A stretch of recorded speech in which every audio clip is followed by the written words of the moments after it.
Saudara Shalom, menyambung dari khotbah saya yang sebelumnya, saudara apakah masih ingat khotbah saya yaitu mengenai persembahan Habel? Saudara, mengapa persembahan Habel, korban persembahan Habel diterima? Jika saudara masih ingat, kita ambil dari ayat di Ibrani. Korban persembahan Habel diterima karena dia memberikan korban yang lebih baik. Yang lebih baik. Sebagaimana saya ceritakan, kalau saya mau ambil persembahan, ada pertentangan di dalam hati saya, ngambil ini atau itu.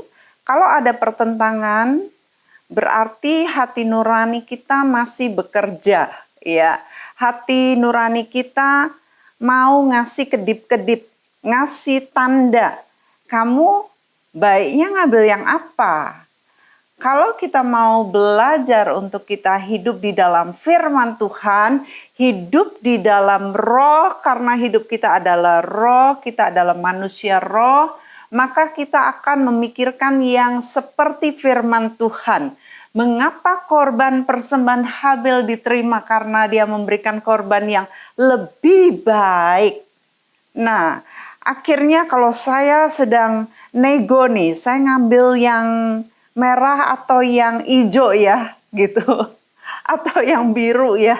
Ada pertentangan, maka saya memilih hidup di dalam roh, ngambil yang lebih baik. Saudara, banyak kali kalau kita sudah tidak ada pertentangan, kita ngambil semaunya, kita ngambil yang paling kecil, kita ngambil sesuai dengan kemauan daging kita, maka kita tidak belajar untuk hidup di dalam roh.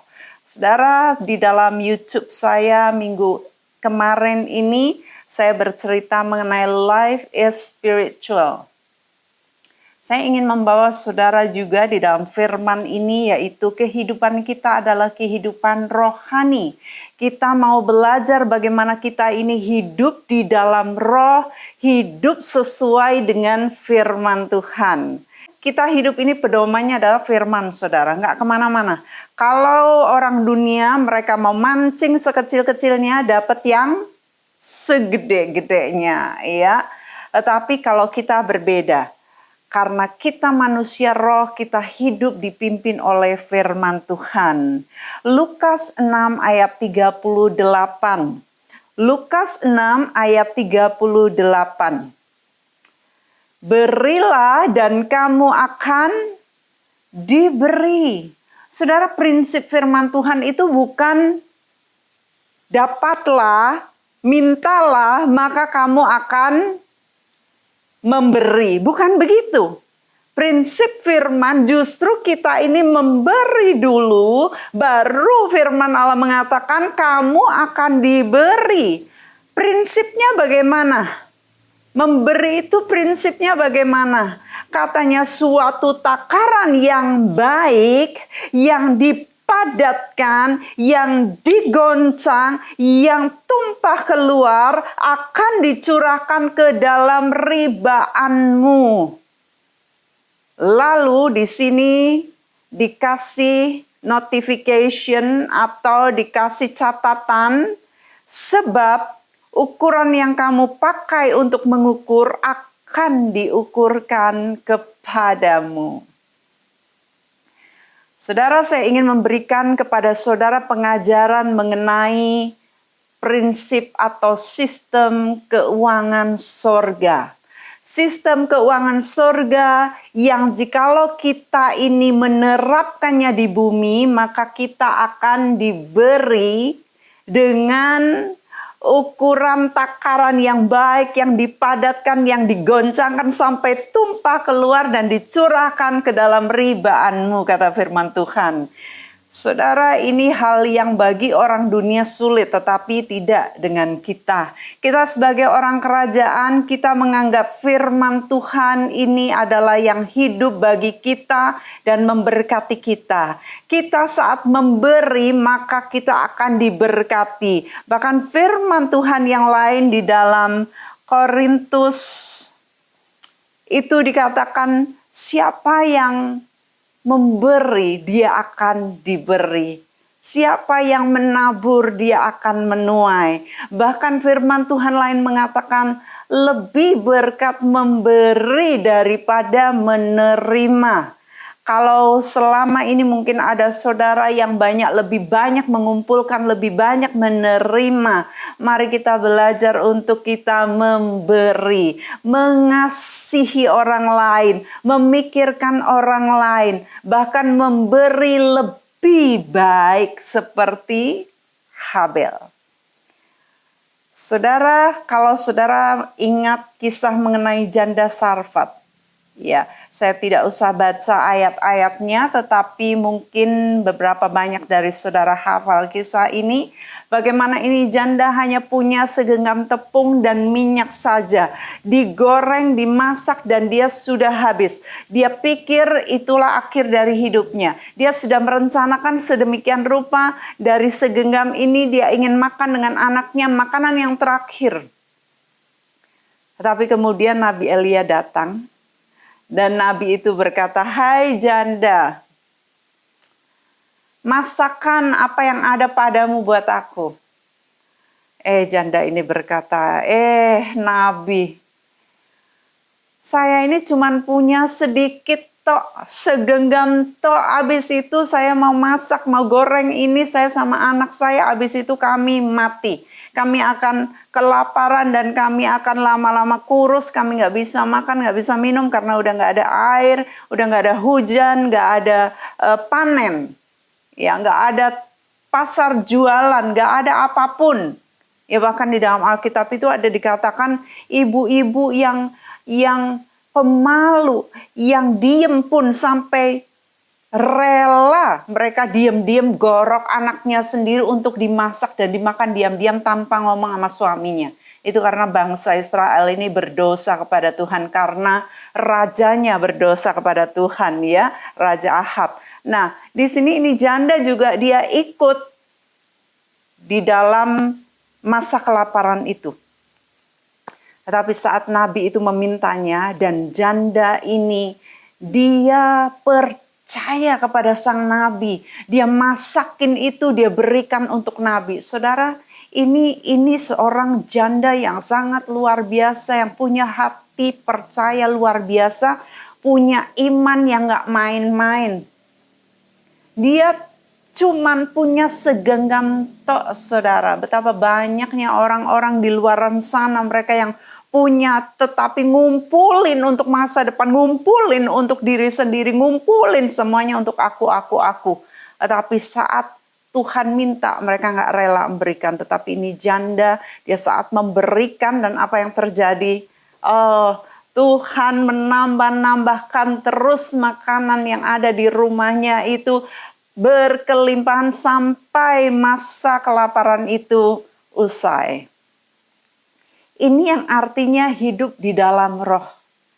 Kalau kita mau belajar hidup di dalam roh, hidup di dalam firman, kita tidak takut terhadap apapun juga. Saat firman itu menantang hidup kita, saat ada seseorang yang memerlukan lebih dari kita, maka kita akan memberikannya dengan kerelaan hati. Karena kita tahu siapa yang kita layani, siapa yang kita percaya, siapa yang saudara percaya. Mungkin selama ini ada banyak dari saudara mungkin ngirit, tapi ternyata sampai selama-lamanya nanti saudara itu berkekurangan. Iya, firman Tuhan juga ada yang mengatakan ada orang yang terus memberi tetapi dia tidak pernah kekurangan. Tetapi ada orang yang ngirit-ngirit tetapi selamanya dia kekurangan. Saya harapkan tidak ada seorang pun yang hari ini mendengarkan firman Tuhan ini yang terus hidupnya itu hitungan, ngirit, semuanya itu diemprit-emprit, ya. Takut keluar uang, padahal masih ada uang, masih ada rumah, masih ada mobil, masih ada barang-barang, masih ada investasi di sana sini, tetapi untuk memberi sulit sekali. Kita belajar firman Tuhan bagaimana kita hidup di dalam roh. bagaimana kita ini mengikuti firman Tuhan yang dikatakan berilah. Prinsip firman ini sangat berbeda dengan prinsip dunia manapun. Karena dunia mengatakan kamu investasi cuma titip duit, kemudian kamu dapat itu aja emprit-emprit, saudara. Tetapi saat kita memberi, berilah kata firman Tuhan, maka kamu akan diberi, dan itu takarannya sampai melimpah, meruah, sampai digoncang-goncang, sampai terus berbual-bual. Ya, 2 minggu yang lalu saya juga sampaikan mengenai kalau kita berani mencobai Tuhan, maka Dia akan bukakan tingkap-tingkap langit, jendela sorga itu dibukakan bagi kita agar kita ini dilimpahi berkat. Saudara, semuanya tentu kita mau agar kita itu sampai gak tahu kita mau nyimpen di mana gitu, saking banyaknya, sampai kita nerimanya kita sampai tangan kita nggak cukup. Orang udah beri sampai kita bilang tolong jangan kasih saya lagi, tolong saya mau kembaliin lagi, tolong. Saking saudara diberkati, itu firman Tuhan, itu janji firman Tuhan, dan saya sudah menikmatinya, saudara. Saya bersyukur untuk itu. Karena apa? Saya belajar dari masa-masa kecil saya. Saya belajar bagaimana saya memberi, bagaimana saya melihat nenek saya. Saudara, saya punya nenek. Nenek ini pemberi yang luar biasa. Di dalam hidupnya dia hanya memberi. Itu yang saya lihat. Dan saya besar dengan nenek saya waktu saya masih kecil sampai saya kelas 5 SD. Saya hidup dengan beliau, saya melihat beliau itu kerjanya cuma doa, doain orang lain, besukin orang lain, bawain makanan buat orang lain. Ya, suatu kali saat saya sudah semakin beranjak dewasa, ya, saya sudah ada di Solo dengan orang tua saya tiap tahun saya pamit papi mami, saya harus ke tempat emak, ya, ada di Tegal, di Selawi. Nenek saya waktu itu, waktu masih hidup, sekarang udah lama sekali, udah almarhumah, ya. Saya tengok beliau setiap tahun sekali, saya minta izin, paling tidak saya minta 5 hari sampai 1 minggu supaya saya bisa melihat beliau, saya bisa melayani beliau, ya. Dan kemudian nanti setelah saya mau pulang, saya kasih uang sama beliau, ya. Saya kasih uang zaman itu tahun kira-kira tahun 80-an akhir atau awal 90-an. Atau kayaknya tahun 80-an, ya, tahun 85 ke atas gitu, tahun 85 ke atas itu saya ngasih uang sama nenek saya itu 200.000. Itu saya pun simpen uang gitu rupa, ya. Kemudian saya berikan kepada nenek saya. Waktu saya beri, saya kan belum pulang tuh. Terus tiba-tiba nenek saya ini langsung ke warung, beli makanan kecil banyak sekali. Saya jadi marah, ya, di hati saya marah, tetapi saya nggak sampai emosi, nggak. Cuman saya bilang, "Ma, ini kenapa kok uang kok dibelanjakan begini?" Saya nanya gitu. Lalu nenek saya bilang begini, "Sebentar sore ada sekolah minggu di rumah emak," katanya. "Jadi ini mak kasih makanan ciki-ciki lah, yang jajanan, apalah semuanya ini untuk mereka." Lah saya bilang, "Ya disimpan toh, itu kan uang saya kasih, ya untuk apalah nanti kalau mak butuh," saya bilang gitu. Dia berkata begini, saya nggak pernah lupa seumur hidup, saudara. Dia bilang begini, "Saya tahu akan mati, kenapa saya harus simpan uang? Saya mati, saya nggak akan bawa uang. Saya sudah ada rumah cukup, rumahnya kecil banget, dan itu nggak pakai ledeng, saudara, pakai sumur. Saya ikut timbain, saudara, kalau mandi, kalau cuci, ya, saya ikut timbain. Begini timbanya, bukan yang dipompa begitu, bukan, timba begini betul-betul. Rumahnya kecil banget, kamarnya 1 kali, ya." Kemudian dia berkata, saya kumpulin semua ini untuk harta yang kekal di sorga. Waduh, selain saya itu malu ya, saya itu seperti ditampar-tampar gitu ya. Padahal nenek saya itu ngomong polos banget, ngomongnya enteng banget gitu, tapi saya tuh kayak ditabokin gitu. Malu saya. Ya ampun.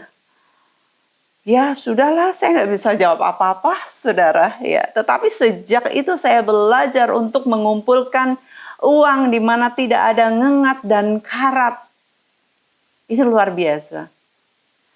Satu kali saya bertemu dengan seseorang perempuan yang cukup mampu. Suaminya itu dia distributor obat-obatan yang masuk ke rumah sakit begitu, yang masuk ke apotek-apotek juga, yang bertemu dengan dokter-dokter gitu, bawahannya ya apoteker atau apa, bertemu dengan para dokter untuk menawarkan obat ini, obat-obatan. Dan dia kaya sekali. Satu hari dia berkata, "Sis Mac, doakan saya ya." Saya berkata, "Kenapa, Bu? Berdoa kenapa? Minta apa?" Dia bilang, "Saya mau jual tas saya, supaya tas saya ini laku dan kemudian saya bisa bawa pendeta-pendeta, ya paling tidak satu tas itu bisa 8 pendeta lah untuk ke Israel," katanya. "Hah? Tas apa, Bu?" "Mereknya Hermes," gitu ya, tulisannya Hermes. Nah, kalau saudara punya tas Hermes, kalau harganya cuma 50.000, berarti itu palsu ya. Karena tas Hermes ini harganya itu di atas 150 juta. 200 juta, ada yang 1 miliar, ada yang lebih. Saya waktu dulu ada seorang murid yang baru beli tas Hermes ini, harganya 200 juta. Saya kaget ada tas harga 200 juta. Ya, 200.000 saya tahu ya tas, tetapi kalau 200 juta saya baru lihat itu. Sampai seorang pria itu nenteng tasnya itu ngelihat, "Ini dibikin dari bahan kulit manusia atau apa ya?" katanya. "Kok begini mahalnya tas, dari bahan apa ya? Kulit biasa ya, bukan kulit manusia, tapi kok bisa harganya bisa beli satu rumah ya di perkampungan begitu." Nah, ini ibu ini bilang kepada saya, "Saya mau jual tas saya. Beberapa kemarinnya udah laku. Hari ini saya mau jual lagi." "Oh, begitu. Lalu kenapa dijual?" saya nanya kan. Dia bilang, "Saya itu tiba-tiba dapat ayat. Ayatnya persis yang saya sampaikan tadi. Ayatnya ada di dalam Matius 6 ayat 19 dan sampai yang ke-21. "Janganlah kamu mengumpulkan harta di bumi. Di bumi ngengat dan karat merusakkannya dan pencuri membongkar serta mencurinya. Tetapi kumpulkanlah bagimu harta di sorga. Di sorga ngengat dan karat tidak merusakkannya, dan pencuri tidak membongkar serta mencurinya. Karena di mana hartamu berada, di situ juga hatimu berada." Dan ini perempuan rupanya sudah hafal ini ayat, karena Tuhan ngomong sendiri sama dia. Ini orang kaya ya, dia punya tas yang harganya ratusan juta itu berjilid-jilid. Dan dia jual itu. Saya bangga sekali. Saya bilang, "Luar biasa Ibu. Ibu berani sampai begitu." "Iya, soalnya saya dapat ayat ini supaya saya tidak mengumpulkan harta di bumi. Karena kalau ada karat ngengat juga tas saya juga hancur, nggak ada harganya. Mumpung ini masih bagus, berharga," katanya, "saya jual." Ya, yang lalu dijual hampir 200 juta. Hampir 200 juta, mungkin 180 juta itu bisa menerbangkan pendeta-pendeta ke Israel, mungkin 6 ya, 6 atau 4, nggak tahu lah. Pokoknya sekitar itulah ya. Satu orang mungkin 40 juta atau 50 juta tergantung, atau 35 juta ya. Jadi bisa 6 pendeta bisa ke Israel. Dia pingin banget bawa pendeta-pendeta ini ke Israel. Wow, saya bangga sekali dengan dia. Orang yang kaya tetapi berani untuk memberikan hartanya kepada Tuhan, itu luar biasa. Lalu saudara, firman Tuhan di dalam 2 Korintus 9 ayat 6 sampai 8. 2 Korintus 9 ayat 6 sampai 8. Camkanlah ini, camkanlah berarti tolong diperhatikan baik-baik. Orang yang menabur sedikit akan menuai sedikit juga. Dan orang yang menabur banyak akan menuai banyak juga. Hendaklah masing-masing memberikan menurut kerelaan hatinya. Jangan dengan sedih hati atau karena paksaan. Sebab Allah mengasihi orang yang memberi dengan sukacita. Dan Allah sanggup melimpahkan segala kasih karunia kepadamu supaya kamu senantiasa berkecukupan di dalam segala sesuatu, dan malah katanya malah berkelebihan di dalam pelbagai kebajikan. Wow, saudara, ini luar biasa. Orang yang menabur banyak, dia akan menuai banyak tentunya. Semua petani di seluruh dunia tahu kalau dia menabur sedikit, dia juga akan menuai sedikit. Dia menabur lebih banyak lagi, dia mempercayakan, membunuh benih-benih itu di dalam tanah. Ya, bahasanya menggamblingkan, atau dia meresikokan benih yang berharga itu harus mati dulu. Dan kemudian nanti dia akan menuai. Saudara, jangan khawatir saat saudara itu membunuh, saudara punya benih-benih, yaitu keuangan saudara, maka saudara akan menuai. Karena ini prinsip firman. Petani saja tahu itu prinsip tabur tuai, itu tahu. Apalagi kita anak Tuhan, kita ada janji seperti ini. Barang siapa menabur banyak, dia akan menuai banyak. Yang menabur dengan kerelaan hati, dengan sukacita, dia akan mendapatkan karunia yang berlimpah.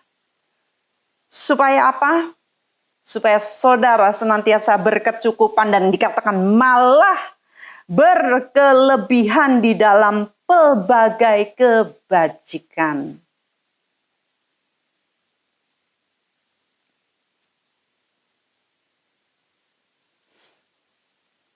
Saya ingat kisah seorang hamba Tuhan bernama Pak Adi. Pak Adi ini yaitu ketua sinode gereja JKI.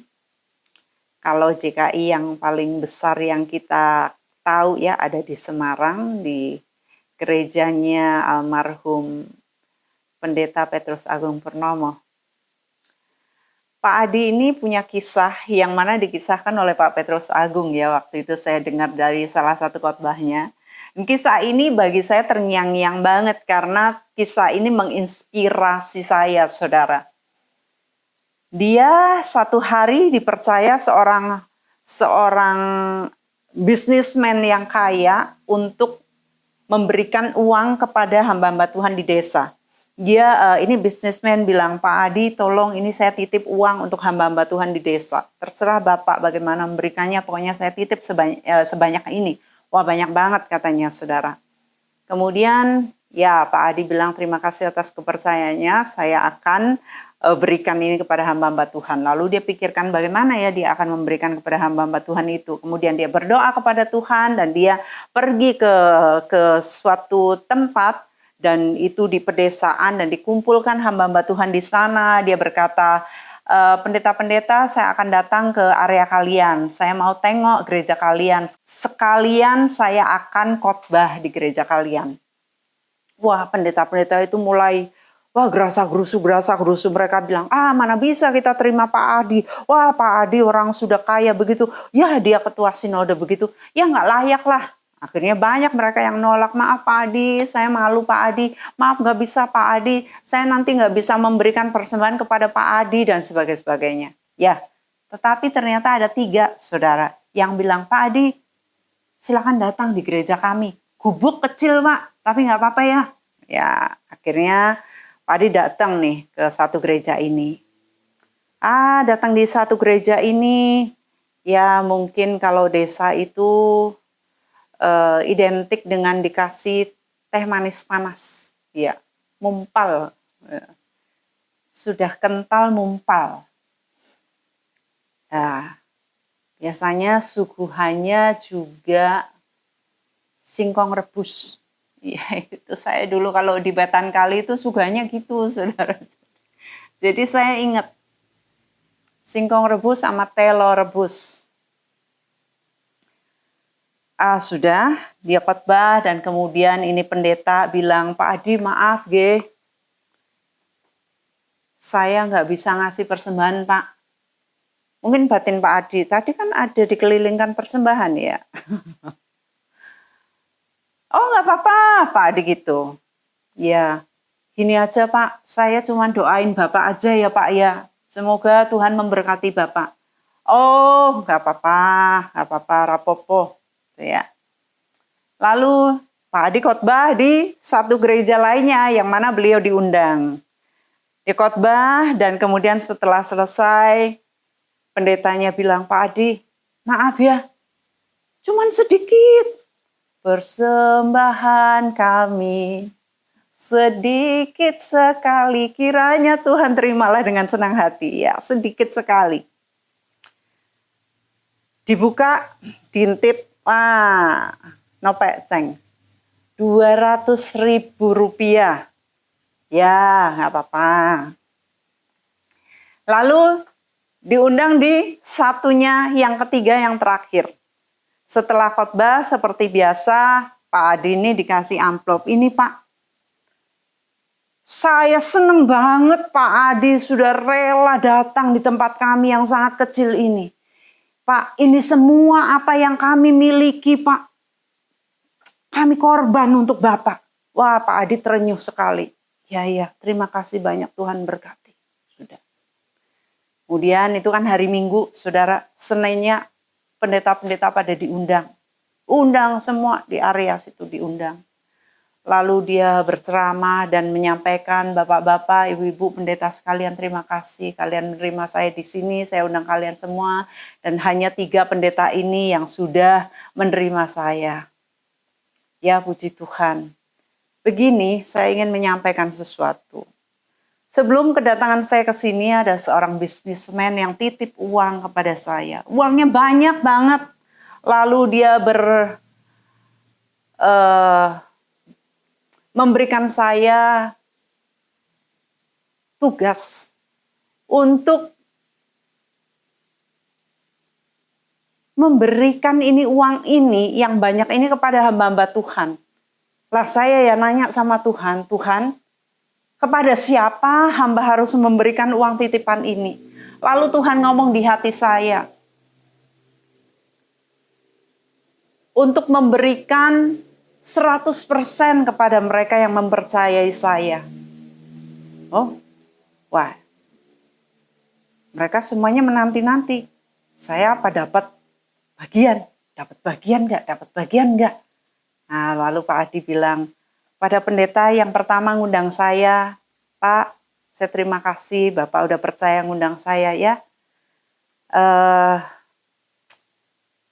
Bapak kan kemarin nggak ngasih saya amplop, tapi Bapak bilang mau mendoakan saya. Jadi sesuai dengan Tuhan suruh saya, 100 kali lipat saya berikan kembali doa saya untuk Bapak. Jadi Bapak nggak dapat uang, tapi Bapak memberi saya doa, saya doakan.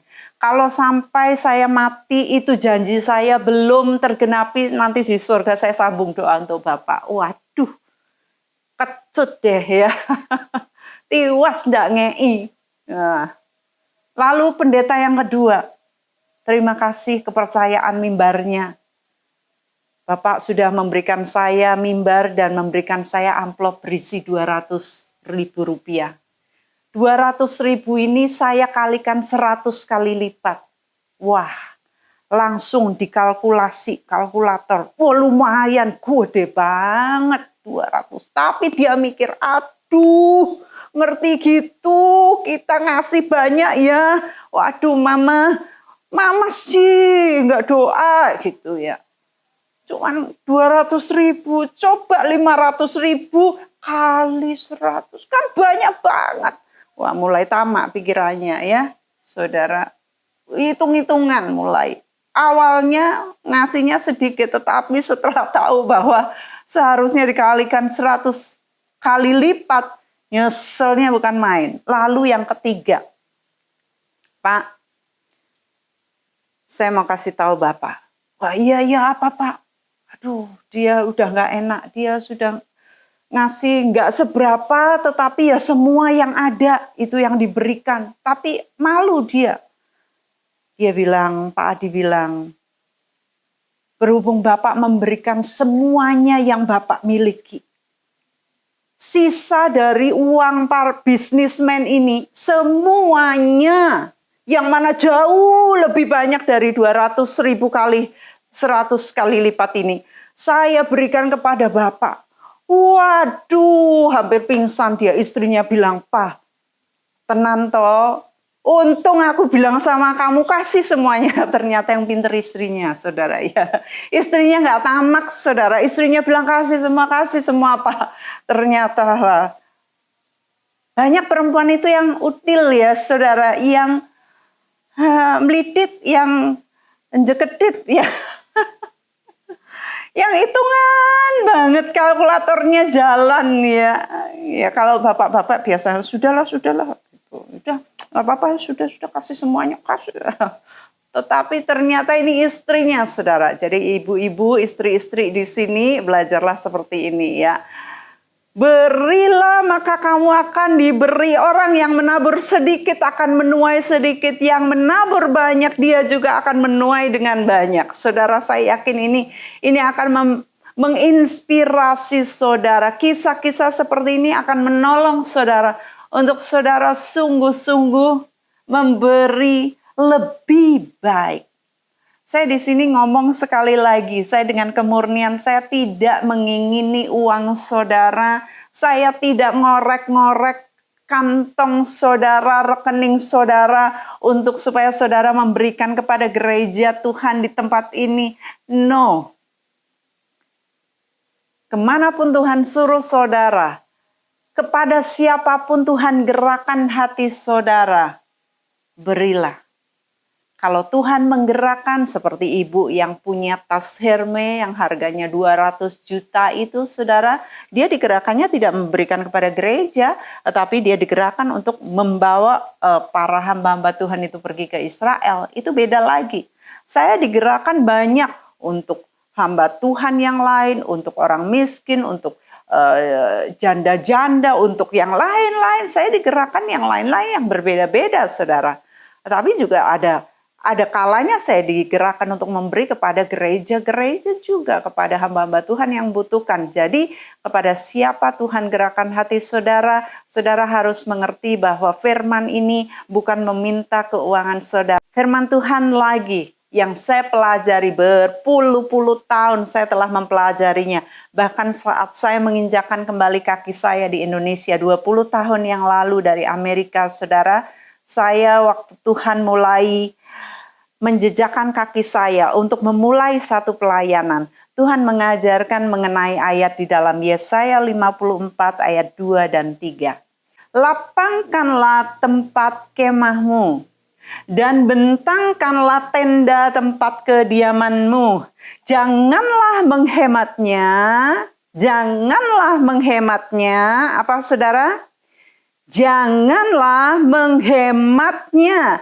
Panjangkanlah tali-tali kemahmu dan pancangkanlah kokok-kokok patok-patokmu Sebab engkau akan mengembang ke kanan dan ke kiri. Keturunanmu akan memperoleh tempat bangsa-bangsa dan akan mendiami kota-kota yang sunyi.